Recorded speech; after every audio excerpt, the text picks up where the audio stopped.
ഒരു ക്രൈമിൽപ്പെട്ട ആൾ സംസാരിക്കുമ്പോൾ അയാളുടെ ഭാഗം ക്ലിയറാക്കിയല്ലേ സംസാരിക്കുകയുള്ളൂ.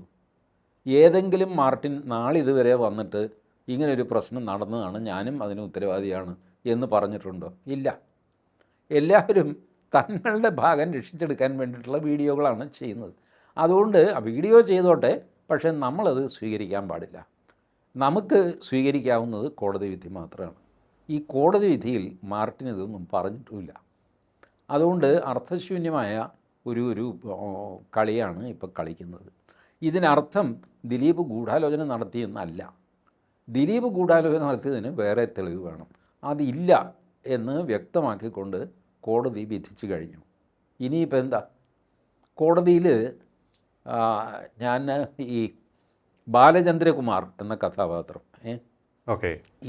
ഇദ്ദേഹം കോടതിയിൽ ഒരുപാട് മൊഴികൾ കൊടുത്തു. സുദീർഘമായ ദിവസങ്ങളോളം നീണ്ടു നിൽക്കുന്ന മൊഴികളാണ് ബാലേന്ദ്രകുമാർ കൊടുത്തത്. ഒരുപാട് ഡിജിറ്റൽ എവിഡൻസ്, ഈ മനുഷ്യൻ കൊടുത്ത ഡിജിറ്റൽ എവിഡൻസ് ഉണ്ടല്ലോ, ഇങ്ങനെ ആർക്കൊക്കെയോ വാട്സാപ്പ് മെസ്സേജ് അയക്കുന്നു.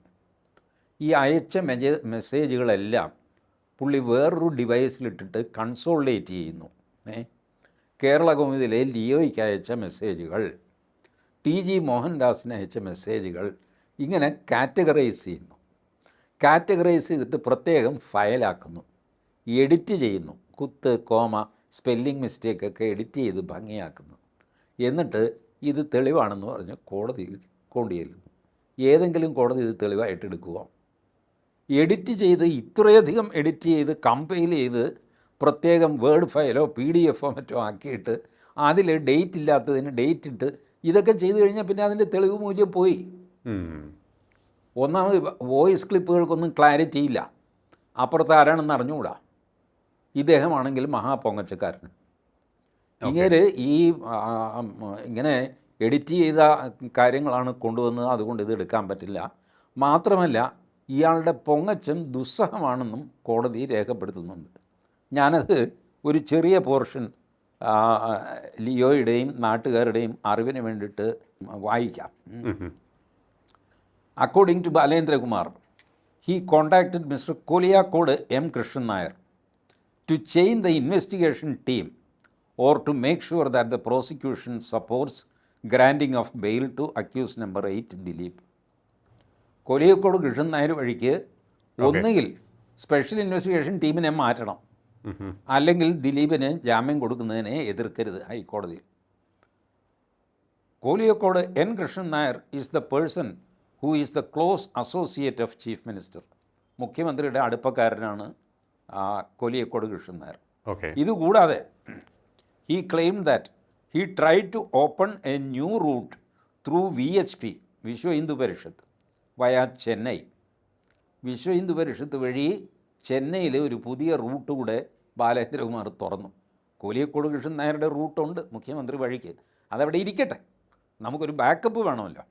അതുകൊണ്ട് വിശ്വ ഹിന്ദു പരിഷത്ത് വഴി Chennai. He also claimed that his operation via Trivandrum is likely to be successful. Thiruvananthapuram വഴിയുള്ളത് നടക്കും, എന്നാലും ഒരു backup. According to him, the intervention of deputy chief minister of Tamil Nadu mister O. Panneerselvam, നിസ്സാരക്കാരനല്ല, and the intervention of the then Kerala governor also secured. Kerala governor P. Sadasivam, Tamil Nadu deputy മുഖ്യമന്ത്രി പന്നീർശെൽവം, ഇവിടെ കോഴിക്കോട് കൃഷ്ണൻ നായർ വഴി മുഖ്യമന്ത്രി. ദിലീപിന് ജാമ്യം കൊടുപ്പിക്കാനായിട്ട് ബാലേന്ദ്രകുമാർ ശ്രമിച്ച കഥയാണ്.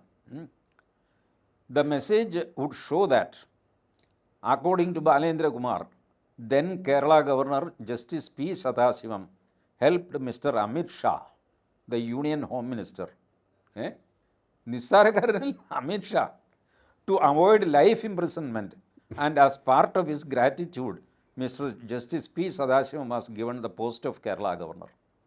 ഇപ്പോഴാണ് P. സദാശിവം കേരള ഗവർണർ ആയതിൻ്റെ രഹസ്യം ബാലേന്ദ്രകുമാർ വെളിപ്പെടുത്തുകയാണ് കോടതി. അതായത് അമിത് ഷായ്ക്ക് ജീവപര്യന്തം കിട്ടാൻ നേരത്ത് P. സദാശിവൻ സുപ്രീം കോടതിയിലിരിക്കുന്നു. പുള്ളി കീഴ്ക്കോടതിയിൽ വിളിച്ചു പറഞ്ഞു, എടാ ജീവപര്യന്തം കൊടുക്കരുത്, നമ്മുടെ ആളാണ് എന്ന് പറഞ്ഞിട്ട് അമിത് ഷായെ രക്ഷപ്പെടുത്തി. അമിത് ഷാ ആഭ്യന്തരമന്ത്രിയായി കഴിഞ്ഞപ്പോൾ നമ്മളെ രക്ഷപ്പെടുത്തിയ ആളല്ലേ.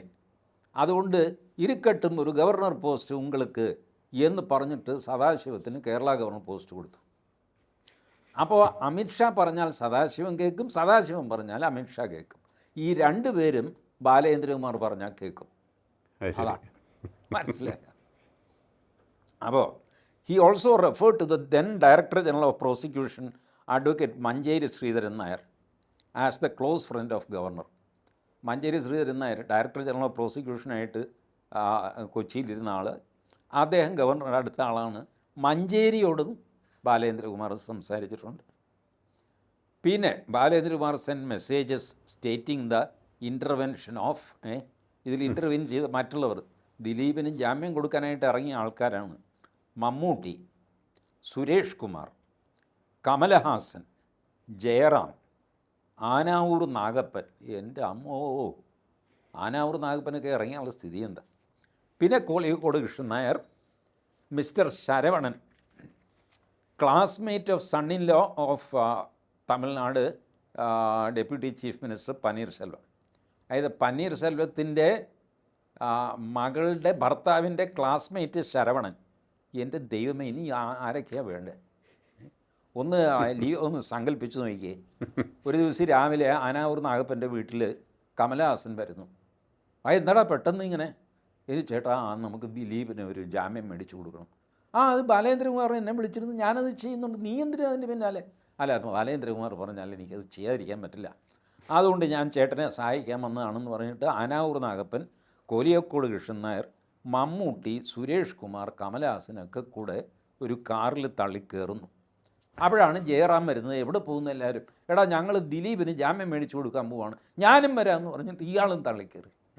നമ്മളുടെ ഏതാ റാംജി റാവു സ്പീക്കിങ്ങിൽ എല്ലാവരും കൂടെ വണ്ടിയിൽ എൽദോ സിനിമയിലെടുത്തൊന്നും പറഞ്ഞ് വണ്ടി കയറുന്നില്ലേ, അതുപോലെ ഇവരെല്ലാം കൂടെ ജാമ്യം എടുത്തു. ഈ ജഡ്ജ് ചോദിക്കുന്നത്, ഇങ്ങനെ തള്ളുന്ന ഒരാൾ, തള്ളിന് നോബൽ സമ്മാനം ഉണ്ടെങ്കിൽ അത് ബാലേന്ദ്രകുമാർ മരിച്ചുപോയി, ആ മനുഷ്യനെ പറ്റി മോശം, പക്ഷേ കോടതിയിലെ റെക്കോർഡാണ് ഇതൊക്കെ. ഈ സാധനമൊക്കെ വെച്ചിട്ട് കേസ് ജയിക്കാം എന്ന് വിചാരിച്ചാൽ സത്യം പറഞ്ഞാൽ പോലീസുകാരെ തല്ലണ്ടേ.